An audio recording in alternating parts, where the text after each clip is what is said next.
Hello and welcome to episode 381 of AvTalk. I am Ian Petchnick, here as always with Jason Rabinowitz. Hello, Ian. Welcome home. Hello, Jason. It's good to be home. Thank you. You had a little adventure. Sure did. Let's back up a few days, though. On Friday, I got to fly on a CRJ 550 for the first time. So That's fantastic. It was a regional flight from Chicago to Appleton, Wisconsin. Doesn't get more regional than that. It does not. Airport looks nice there, though. That's unexpected. It was surprisingly nice. Apparently, and our good friend Ned Russell, who runs the airport architecture website, blog, area of expertise, informed us that it was recently remodeled in 2019, I believe. So it shows. It actually looks very much like a Scandinavian airport. A lot of wood beam architecture. That's a compliment of the highest order. And I loved it. I, first of all, knew nothing about Appleton, Wisconsin's airport before I stepped foot in it, and then realized that it's very lovely. So kudos to them and their very lovely airport. It's such a wonderful, small airport feeling where it's 9 gates. There's people kind of milling about in super comfy chairs. There's a jerky stand, which I thought was great and super on brand for Wisconsin. And it was one of those things where you walk across the 2-lane drop-off road to the rental car and you're out in less than a minute. So that was fantastic. Nice. So I was flying to Appleton to go to Oshkosh, the world's largest gathering of aviation. So the Experimental Aircraft Association's Airventure takes place every year near the end of July in Oshkosh, Wisconsin at Whitman Regional Airport. Whereupon that air traffic control tower becomes the busiest air traffic control tower in the world for a total week. And boy, oh boy, do they get busy. The figures this year are record-breaking and pretty awesome.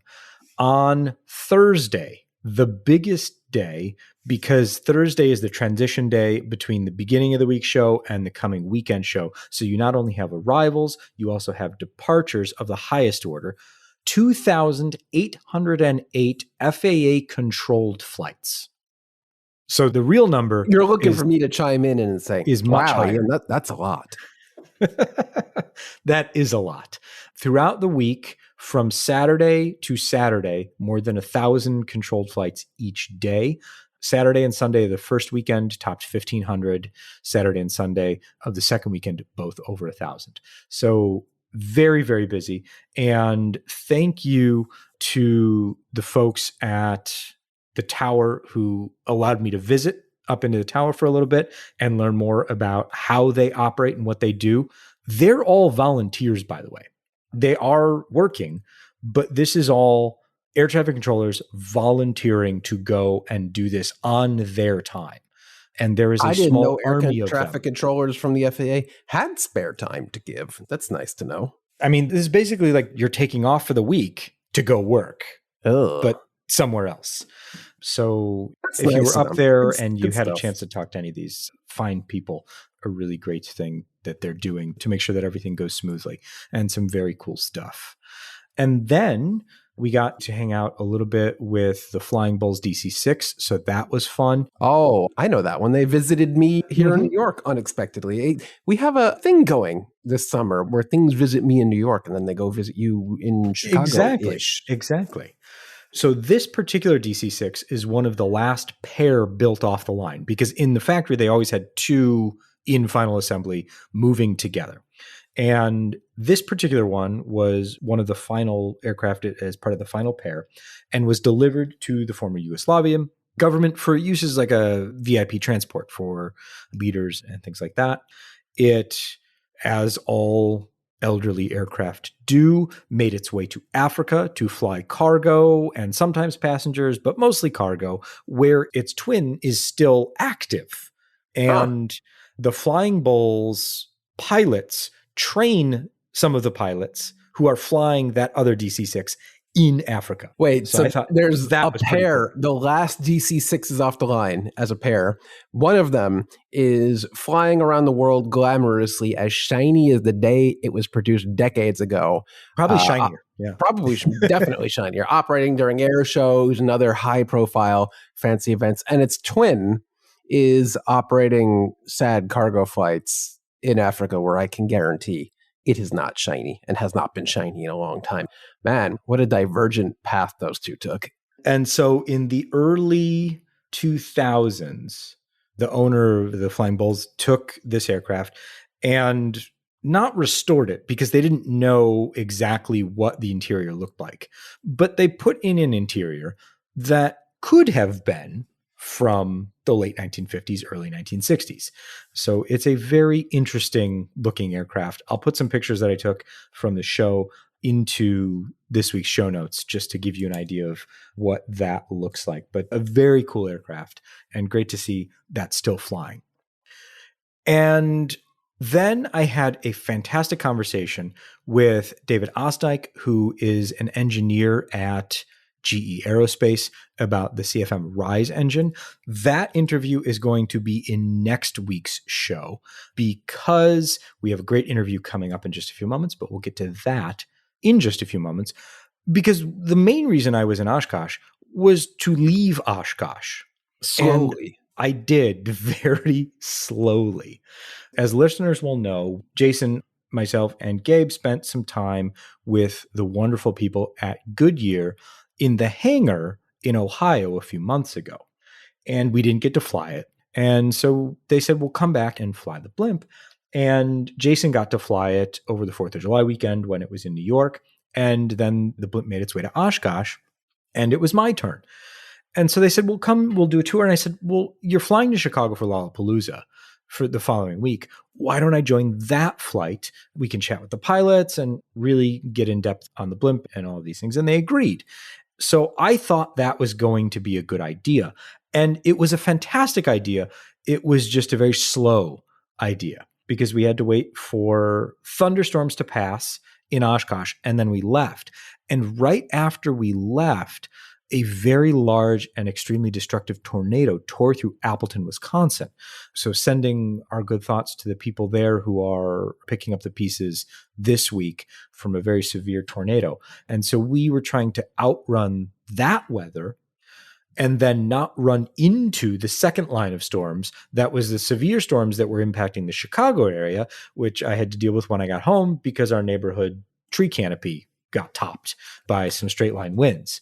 So that was fun. But in between that, I spent 5 hours going very, very slowly between Oshkosh, Wisconsin and DuPage Airport in the Chicagoland area. And it was the ride of a lifetime. Yeah, you were definitely getting outpaced by literally everything else departing Oshkosh, including the clouds were probably moving faster than you while I was keeping track. Yeah. But hey, that was pretty cool. That's a lot more time than I got on board the Goodyear blimp, though I'm not sure maybe I would have wanted to spend that much time on it. I got the full experience. I definitely got the full ferry flight of a Goodyear blimp experience. And I'm very thankful for that. And we're putting all of this into a longer video that we're working on. We don't have exact timeline when it'll be out, but it'll be out in the next few weeks, hopefully. And you'll get to see more from behind the scenes. You'll get to see exactly what it takes to fly the blimp. There is no autopilot. So it takes quite a bit, especially in clement weather. So we'll get into that a little bit more and look for that in a few weeks' time over on our YouTube channel. On top of all of that, Airbus went out and said, you know what? We're going to perform the longest flight by a commercial aircraft of all time. Oh, yeah, okay. No big deal. So that's what we're going to spend some time on today.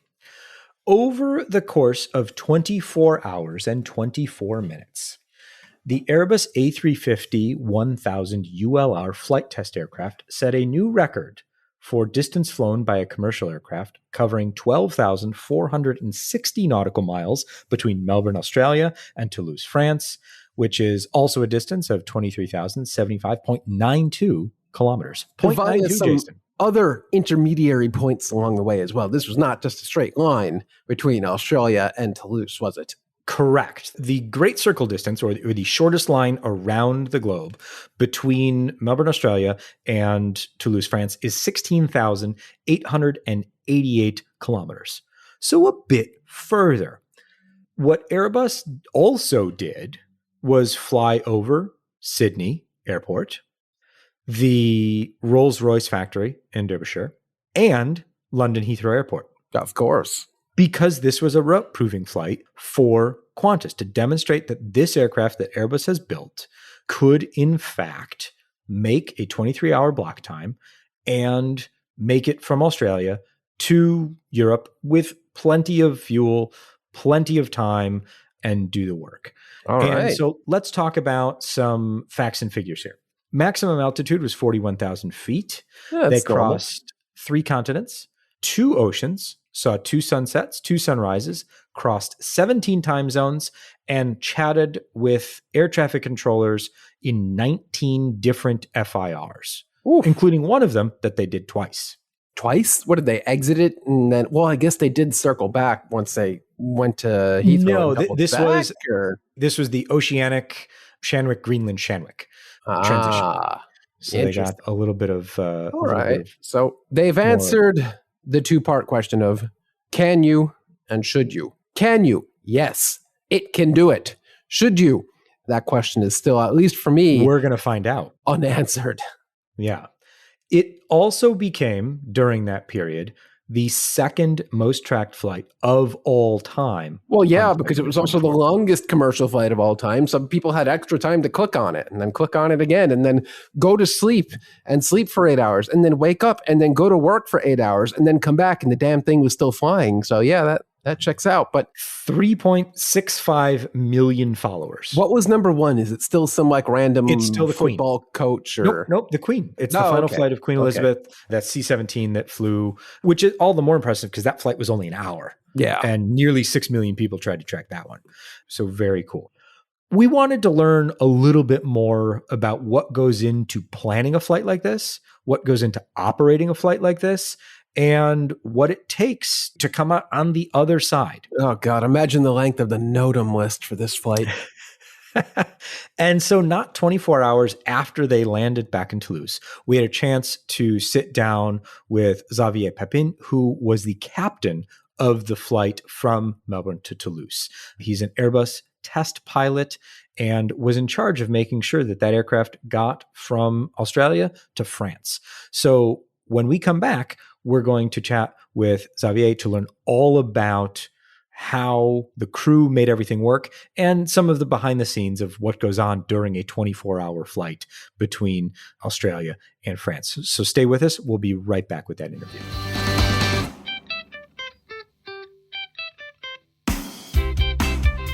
We are now joined so very graciously because this 24-hour flight is not yet 24 hours old. And the captain of that flight from Melbourne to Toulouse, Xavier Pepin, has joined us to discuss all about the flight, how Airbus made it work, and some of the ins and outs that we've been really dying to know. So, Xavier, thank you so much for joining us, and I really appreciate you taking the time so close to just being back on the ground. Yeah, okay. I received this invitation. I say, okay, I have to do it. So let's go. I'm ready. Well, thank you so much. Congratulations on the longest flight by an Airbus aircraft of all time and a flight of 24 hours and 24 minutes. This was not the shortest route from Melbourne to Toulouse. You basically flew the wrong way around, but this was not just for fun. Can you explain more about the purpose of this flight test and what you were trying to show with the aircraft? So, in fact, of course, as you have seen, we have not chosen the shortest route on purpose. Because why? During this certification campaign we are running in this time, we have to make a demonstration to Qantas that our systems on board are able to cover 23 hours block time. So that's why the target of the test to make more than 23 hours block time. So that's why we decided to say, okay, let's go to the Trans-Pacific and Transatlantic. And initially, when we start to plan that, you have working with statistic wins, so everything was working correctly and so on. And more and more going to the dates, we have to adapt ourselves and thinking about, okay, we will for sure make more than 23 hours block time. First, to ensure that we have the test first. And after we think about, okay, why not going to 24 hours? So we discuss with our design office stating that, is there any issue with that? And they say, no, you should not have any issue with that. So we say, okay, let's try to go further than 23 hours. So that's why we went to this time frame, I would say, to 24 hours. So you flew from Melbourne to Toulouse, but looking at the flight path, I noticed that the aircraft crossed over both Sydney Airport and London Heathrow directly, which is the proposed initial route for the Qantas Project Sunrise flight. Was that by design to really demonstrate the ability of the aircraft to work on this route, or was it just a slight nod? I would say that initially we don't plan to go to Australia. It was a plan to make it from Toulouse to Toulouse. But at a certain time, we think about, okay, let's discuss with Qantas about any possibility to go to Australia to make a better demonstration, I would say, on an official routing, or it's not on official routing, but I mean on a real route, not turning around Toulouse or whatever. So we discuss with Qantas and we think about, okay, if we can demonstrate them that we overflying Sydney plus London in the same flight with extra miles from the departure and extra miles at the arrival, we will make the exercise fully accepted by Qantas, and they enjoy it. So, of course, it was not for fun. It was also for a demonstration that we are able to do that. And, of course, we cover more than the requirement at the departure, which was 23 hours block time initially. Once you've decided that you're going to fly from Melbourne to Toulouse and you're going to fly over Sydney, you're going to fly over London, and you start flight planning, where do you even start putting together a 24-hour flight plan? How does that process work? In fact, initially, to be honest, we planned to depart from Sydney initially and make a route adapted overflying UK. Finally, on the request of Qantas, they asked us to depart from Melbourne, which was a little bit tricky for us because, you know, Australia is an island, but it's also a continent. And Sydney to Melbourne is a huge distance. In fact, it's at least 400 miles. So we think about how now we put at risk some to overfly UK. So we think about, okay, let's try from Melbourne to Toulouse. And if we have, because I would say that 2 days before the departure, we were very confident the wind was perfect. Everything was green light, even overflying UK, no problem. We can go. We have even more fuel because we are jet stream, very adequate for the flight.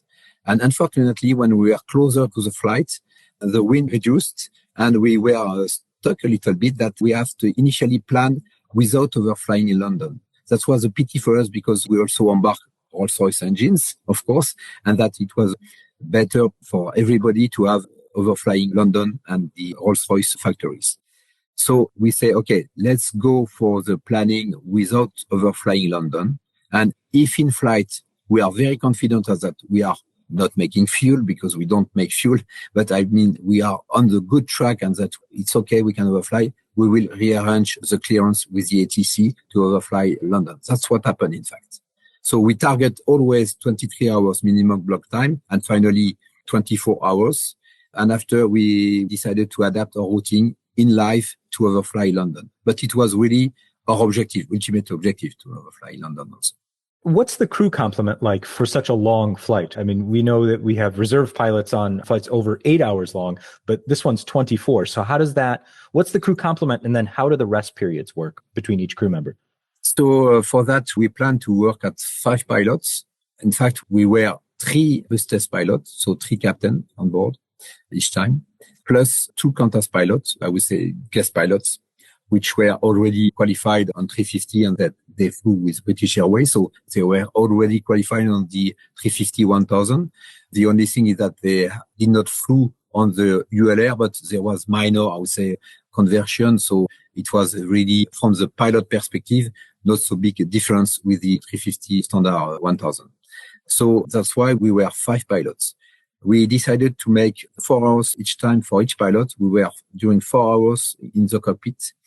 And we decided to have always one test pilot, captain test pilot, Airbus captain test pilot in the cockpit, even when there is one Qantas pilot. And to never have 2 Qantas pilots in the cockpit because we are responsible of the aircraft. first. So we need to have the decision in case of any problem we could face.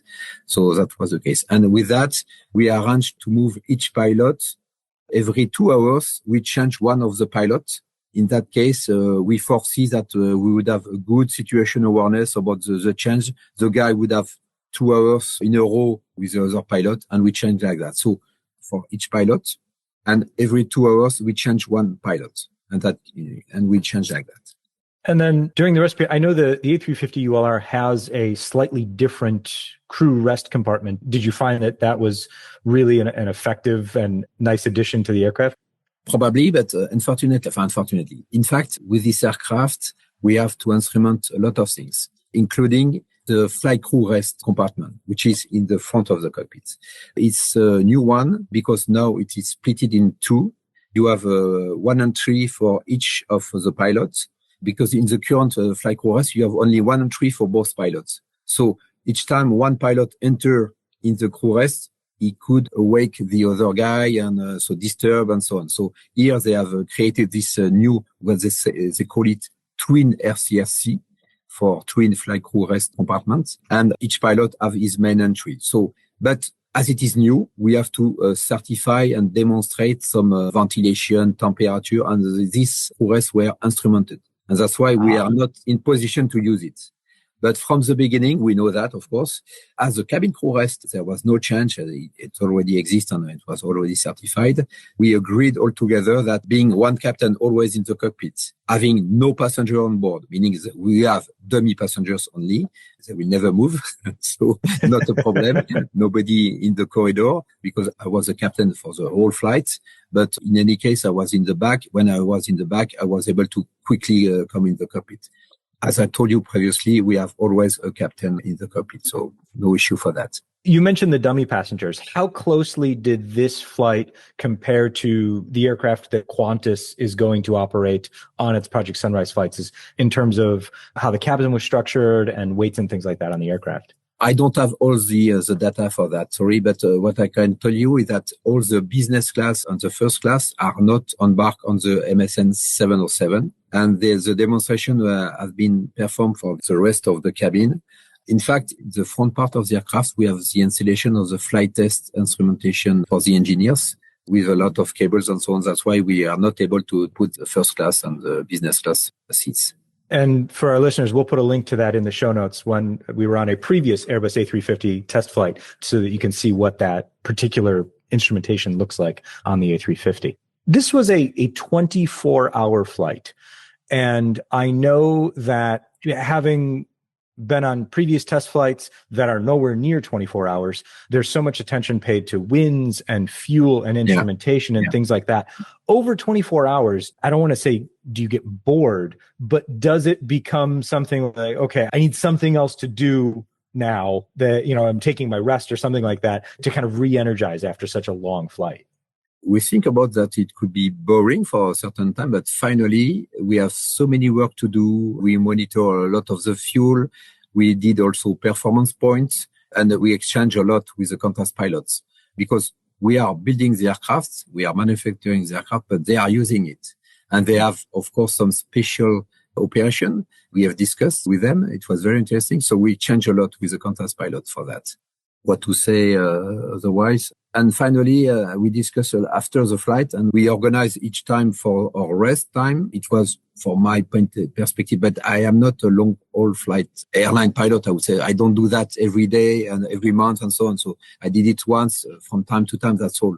So I don't have the fatigue, the global fatigue to manage. I have only this particular mission to manage. So it was quite acceptable from my perspective to have the rest, and we get all a good rest. And we finally, at the end of the flight, we are surprised because, when we plan to make the go around and to make the pattern, it's not always, first it was daytime. We know perfectly the airport, of course, it's our airport.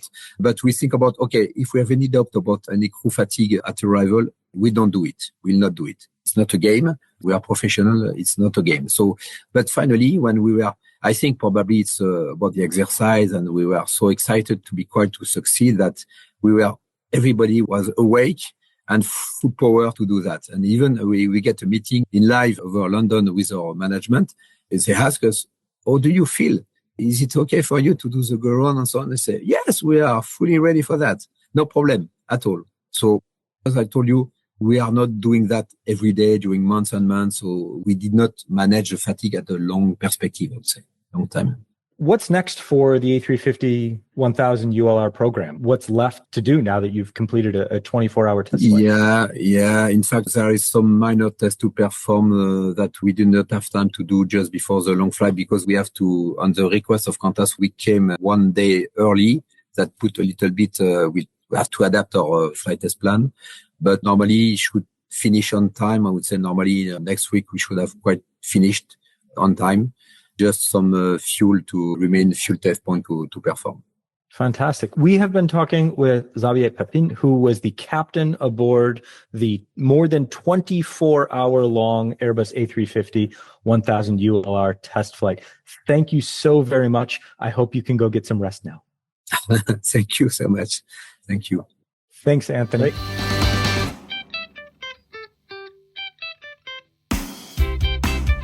Welcome back. Jason, do we need to stretch our legs? How many cups of coffee? That's what I want to know. Oh, that would have been a good question to ask. I forgot to ask that. You can't operate a flight like that without coffee. It's just scientifically, physiologically not possible. So we need to get back to him and ask how many cups of coffee did the crew consume? I'm emailing the folks at Airbus. And if they ran out of coffee mid-flight, does that warrant an emergency diversion to the nearest coffee shop? Well, they obviously didn't because they didn't divert. And they even extended the flight. So they must have had enough coffee on board. And probably good coffee, knowing France. So that's good. Coming out, they came from France to Australia. And from Australia, that's good coffee on both ends. That's, not a problem there.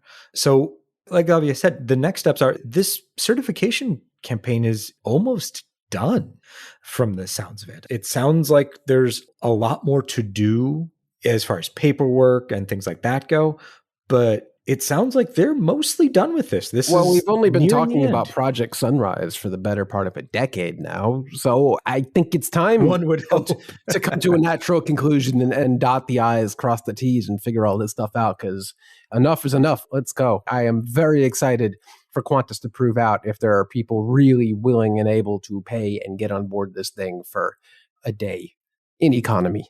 Yeah. Well, Jason, I want to thank you for volunteering to test that out for one us. time. I'll do it once for science and for science. BYO coffee. Yes, there you go. Let's turn our attention to a very, very different set of circumstances. We have a few updates on the investigation into the Air India Flight 171 accident, which has not been a very straightforward process and continues to be an interesting set of circumstances. This week, the Indian Supreme Court ruled that it will need the final report by October 2026 under sealed cover. Why? Because the captain's father petitioned the court to make it so. I didn't know that was a thing you could do. Nor I. How long will it stay sealed for? Because that's kind of the whole point of air crash investigations is to figure out what happened, learn from it, and prevent it from happening again. So if you seal it and make sure no one can see it, kind of defeats the whole purpose of the thing. Indeed. One of the things that I found very interesting, and this is reporting that came out of Indian publications, including the Times of India and NDTV, is that they made mention of the fact that the report would need to be shared with other investigative agencies, such as the NTSB.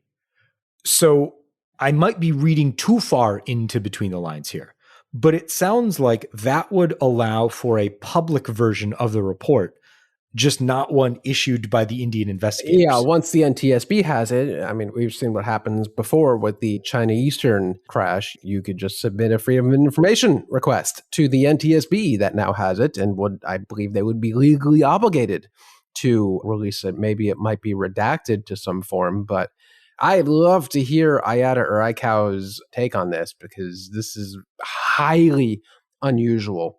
Not quite as far a step as China here, just never releasing, never publishing a final report. But I guess this is a possibility in India where the Supreme Court could rule by petition that, hey, this has got to be sealed because for whatever reason they have deemed it to be so. But hopefully they share it with as many entities that need to see it as possible. Otherwise, why even do it? And we also don't know if that final report would remain under seal or if after review from the court, it would be made. That part is unclear as well.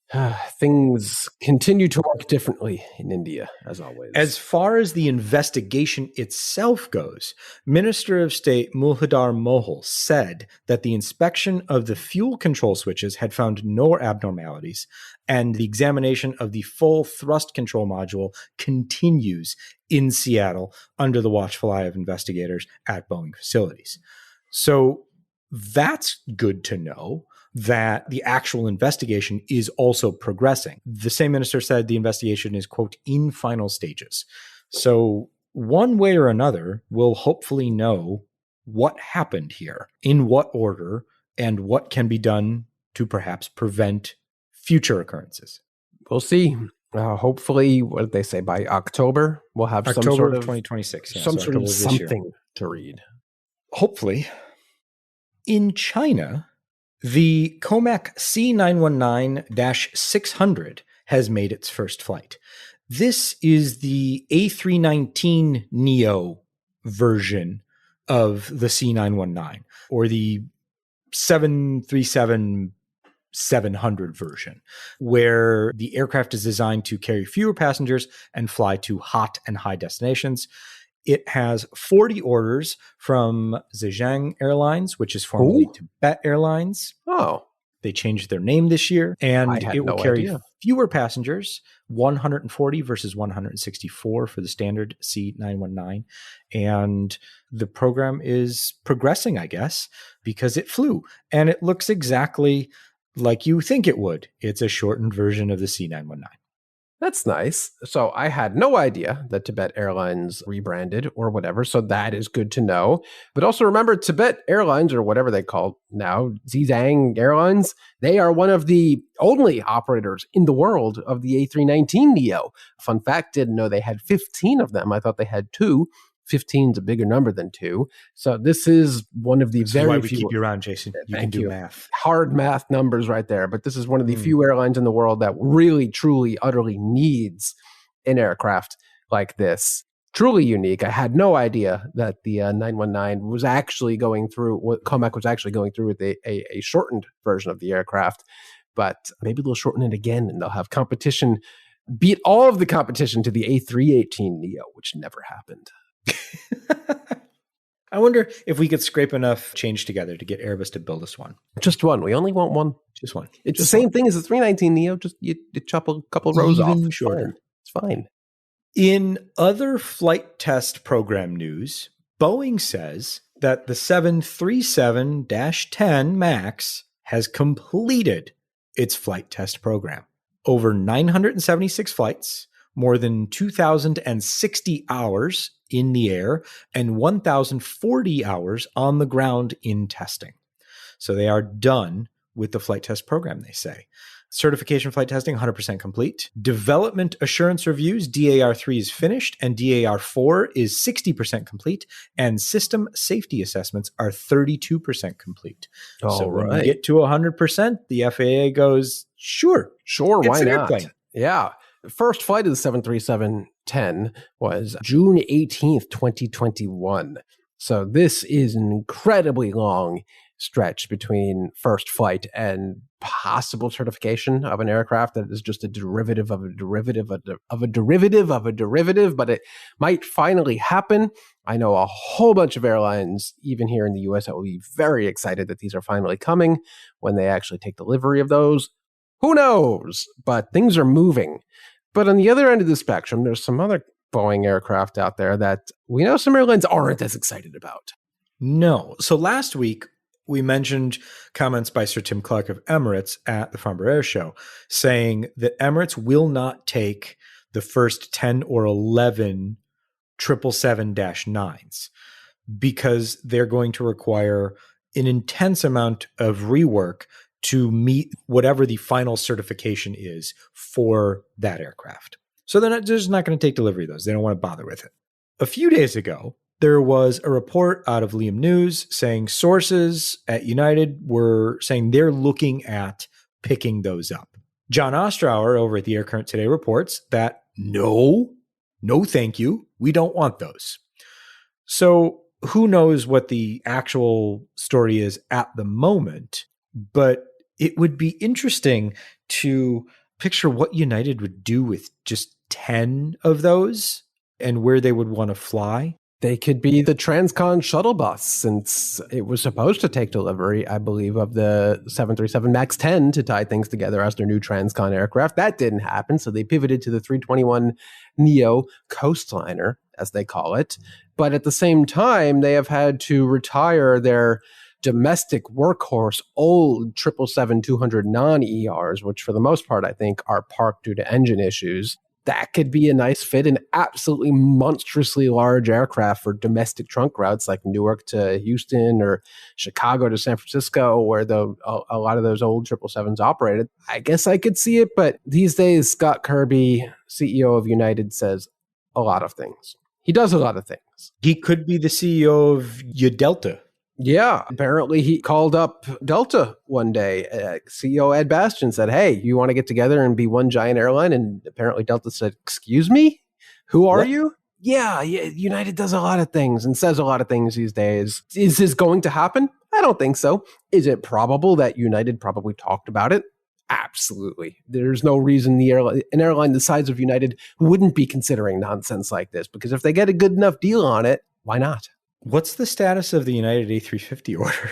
Honestly, I think that was finally officially canceled. I think. Are we done with that? We're done with that now? I still have the key before a flight thing somewhere on the bookshelf behind me. What was that, like 2018 or 2019 when they brought it out to Chicago? And it was definitely going to happen, Ian. And no. There were key tags and T-shirts and all sorts of stuff. That was a fun day. That was a fun day. While we're on the 777-9, I want to mention the video that we did or came out last week on our YouTube channel that is Gabe and Sophia in the Lufthansa aviation training 777-9 simulator. It's the only airline run simulator for the 777-9 so far. And they got a chance to go in and try and break some things.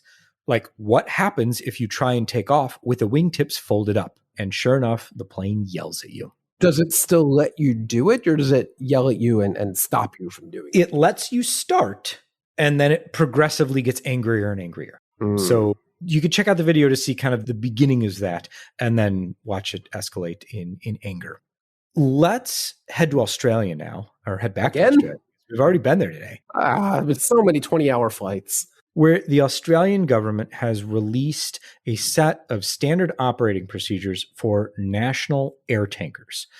These SOPs follow the 2023 crash of a Coulson 737 in Western Australia.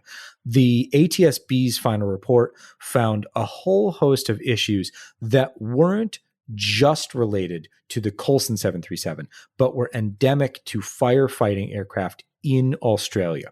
And what they did is they spent the next few years coming up with a program that applies to all air tankers based on their size and their workload and what they're doing that address things like duty limitations, minimum drop height, flight safety considerations. So when is it safe to actually operate a firefighting flight?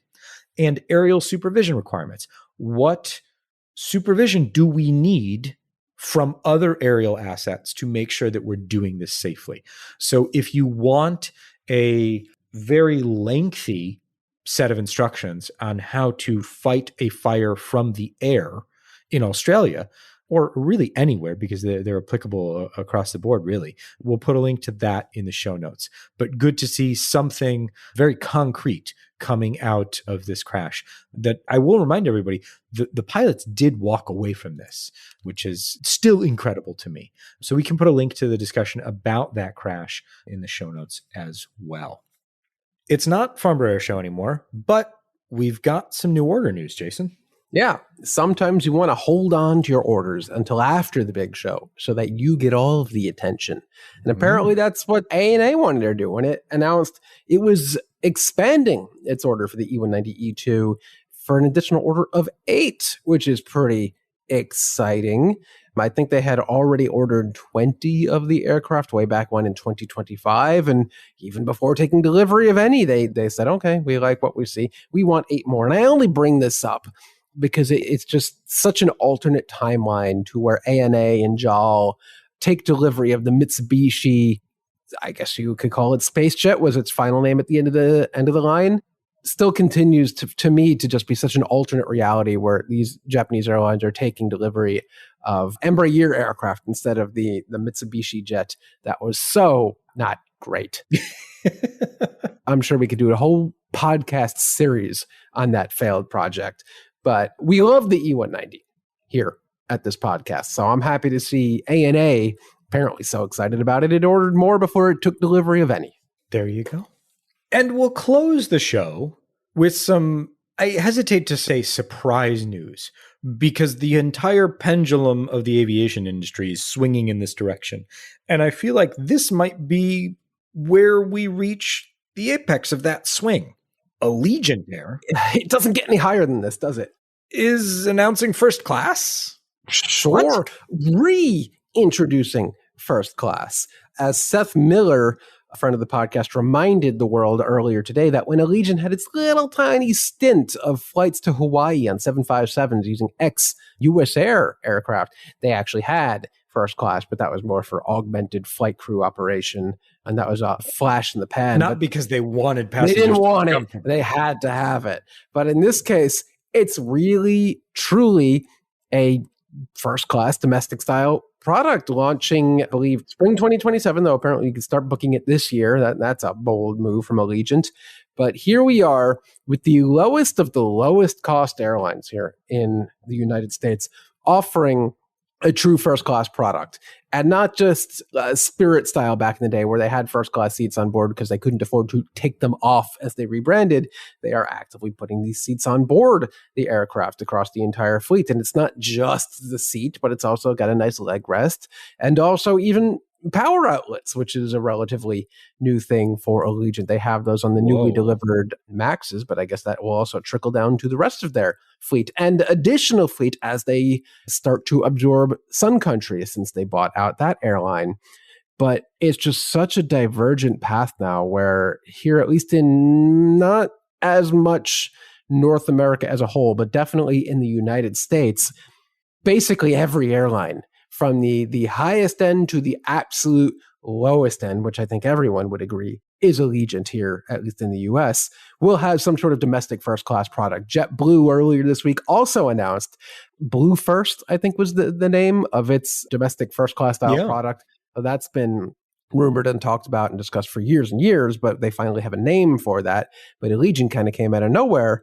It's such a contrast to Europe where this product doesn't exist on any airline. Doesn't matter how premium or how basic, from Lufthansa and BA to KLM, all the way down to Ryanair.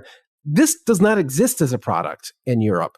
So it's just really fascinating how different the markets are. In the US, premium, everything must be premium. But in Europe, this premium product literally does not exist on any airline. It's really an interesting split in what airlines are offering. And even now, as by the time you hear this podcast, Allegiant will have already changed its food and beverage rollout, where beverages, Ian, on Allegiant, at least the basic beverages, will be complimentary to all passengers. What? I think that's just like soda, juice, and water or whatever. But what? That's something you don't even get on Lufthansa or BA or basically any other European airline. Doesn't matter what kind of economy ticket you booked. If you're in the back of the bus, you don't get anything for free. But here we have Allegiant, the lowest of the ultra low cost carriers, giving away free sodas and coffees or whatever with your ticket. It's strange times here in North America for low cost flying. I mean, can you imagine the near universal just mind explosions if a European carrier said, we're going to add an equivalent product to US domestic first class? Can you imagine discussing where we are now in early 2020 saying, yeah, in a couple of years, Spirit's not going to exist.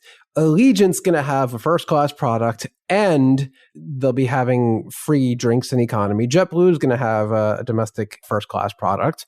And yeah, they're probably going to roll out really, really high-speed free Wi-Fi too. Like none of this makes sense in the context of 5 years ago, 6 years ago. No, But it sure does not. things have changed dramatically, but even Allegiant, maybe this isn't really, for our European or Asian listeners, this probably isn't hitting home as much.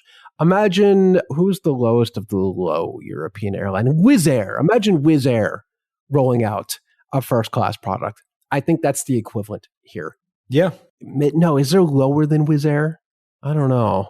I don't think so. I think that might be as low as it gets. As far as creature comforts and Yes. things like that. Not that there's nothing wrong with Wizz Air. Just their business model. Yes, exactly. Or like an Asian low-cost carrier. Yeah, this is the equivalent of Wizz Air saying we're going to have a domestic first-class product, 8 seats, 37-inch pitch. You'll have USB ports and AC power, and drinks on us, nose to tail.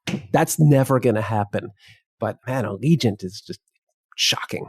Well, we'll see what happens in the 7 days between here and next episode. This has been episode 381 of AvTalk. I am Ian Petchnick, here as always with Jason Rabinowitz. Thanks for listening.